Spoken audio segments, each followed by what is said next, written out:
एवं मेरे प्यारे भाइयों एवं बहनों, मैं दिव्यांशी शुक्ला आज आपके समक्ष भारतीय संस्कृति एवं सनातन धर्म के उस पक्ष को रखना चाहती हूँ जो हमारे आधुनिक समाज के विकास में बाधित है। अरे हिंदू वापस करे बड़ाई, हिंदू वापस करे बड़ाई, ये देखो हिंदुआ। अरे राज पाई, हिंदू वापस करे बड़ाई, दादर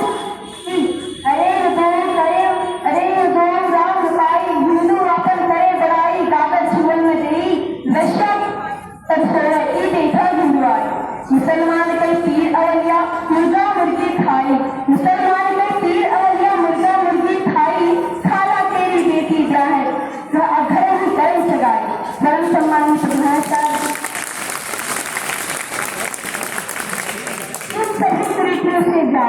इन सभी कुरीतियों से व्याप्त हमारी भारतीय संस्कृति उन कुरीतियों का केंद्र है जो हमारे आधुनिक समाज के विकास में बाधित है। भारतीय संस्कृति में व्याप्त कुरीतियां जैसे कि देवदासी प्रथा, जिसमें कन्याओं को देवताओं के नाम पर मंदिरों में ले जाकर उनके साथ उत्सर्ग किया जाता था। हमारी भारतीय संस्कृति उन कुरीतियों का केंद्र है, इससे हमारी संपूर्ण मानवता पार हो जाती है।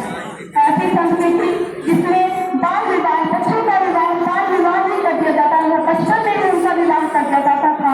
जब उन्हें नमक तेल सबका भाव नहीं पता होता तब उनके पैरों में संबंध की बेड़ियां बांध दी जाती थी।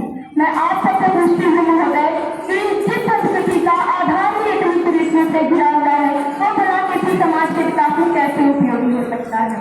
सनातन धर्म का विकास, अब हमारे भारतीय संस्कृति का विकास सनातन धर्म से हुआ तो संयुक्त विकसित हुई, परंतु हमारी महिलाओं के लिए, हमारे देश की स्त्रियों के लिए वह अंधकार बन गई। आज स्त्रियों को घर के अंदर रखा जाता है, समाप्त हो चुका है, परंतु वास्तविकता तो यह है कि आप किसी अन्य देश, गाँव, अन्य स्थानों पर यह भी आपको देखने को मिलेगा कि स्त्रियों को घर के अंदर रखा जाता है। आज स्त्रियों की दशा इतनी खराब है कि उन्हें पढ़ने आगे बढ़ने के लिए देश समाज दोनों से संघर्ष करना पड़ रहा है।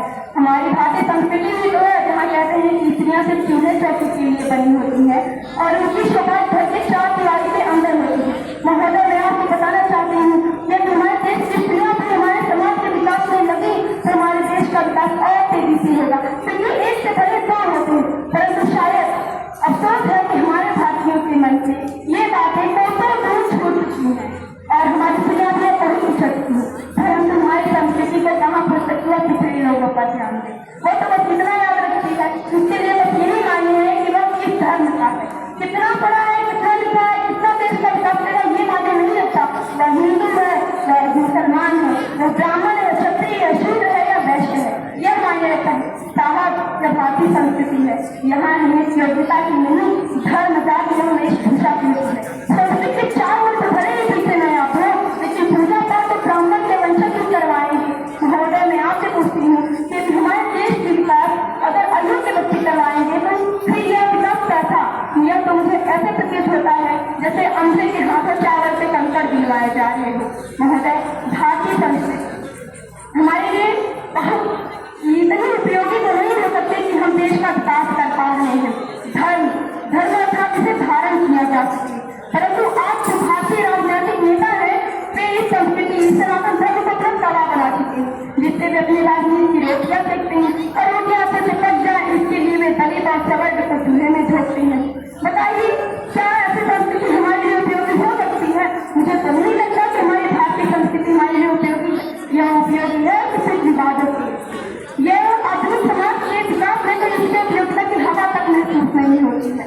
महोदय, आज हमारे समाज में भारतीय संस्कृति एवं सनातन सिर्फ एक व्यवसाय बन चुका है जो किसी व्यक्ति विशेष के लिए उपयोगी हो सकता है, परंतु संपूर्ण मानव समाज के लिए उपयोगी हो यह कहना संभव नहीं है, यह कहना उचित भी नहीं है, क्योंकि समाज का विकास एक व्यक्ति के विकास से संभव नहीं होता है। आज हमारे देश के विकास में जब तक संपूर्ण मानव जात न हो तब तक विकास संभव हो ही नहीं सकता। आज हमारे देश की जितनी भी स्थिति है यह सिर्फ हमारे सनातन धर्म की वजह से ही है, क्योंकि न हिंदू की जरूरत है न मुसलमान चाहिए, क्योंकि न हिंदू की जरूरत है न मुसलमान चाहिए, न धर्म की जरूरत है न भगवान चाहिए। देश के विकास के लिए तो बस अच्छा इंसान चाहिए, एक अच्छा इंसान चाहिए। संस्कृति की उपयोगिता इतनी भी अच्छी नहीं कि हम उससे विकास कर पाए। आज हम इतने पिछड़े हुए हैं, इसके जिम्मेदार कौन है? हम भारतीय संस्कृति के व्यक्ति हैं जिसकी उपयोगिता इतनी खराब है कि आज हमारे देश के लोग कहते हैं हमारी संस्कृति में क्या रखा। सिर्फ संस्कृति में भोग है, पापाचार, तंत्र मंत्र, जादू, थोड़ा इससे सच्ची बातें अंधविश्वास की बातें हैं, इससे अभी और कुछ नहीं है। और हमारे देश के लोग कहीं हुए इतनी बड़ी हाँकते हैं सिर्फ चार आज कर रहे हैं, कहते हैं कि तो हमारे ग्रंथों में हजारों वर्ष पहले लिखा जा चुका है। मैं उन पुस्तक के माध्यम से पूछना चाहती हूँ, जब हजारों वर्ष पहले लिखा था तो तुमने उसके पत्रों को क्यों नहीं प्राप्त किया? क्यों कहते हो कि हमारा चुनाव से प्राप्त करते हैं? वास्तविकता तो यह है साहब कि इसमें अंधविश्वास, भ्रम और वादंबर के अलावा कुछ नहीं है। इस संस्कृति में कहा जाता है कि जब तक 4 किलो लड्डू न चले तब तक भगवान प्रसन्न नहीं होते। ये अंधविश्वास का इतना बड़ा भारी संस्कृति है कि क्या भी कह सकती है। परंतु आप सबको ज्ञात होगा कि किसी देश का विकास अंधविश्वास से नहीं होता है और हमारे सनातन धर्म में अंधविश्वास की कमी नहीं है।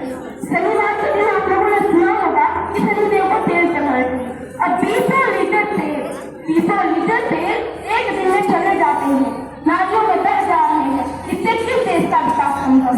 कहते हैं भक्त तो कहते हैं कि शनिदेव को तेल चढ़ाएंगे तो उनकी नजर हम पर नहीं आएगी, कुदृष्टि हम पे नहीं आएगी। अरे कैसी कुदृष्टि? तुम्हारी स्थिति तो बने रहना बने, लेकिन भारत की स्थिति बिगड़ रही है, यह जरूर।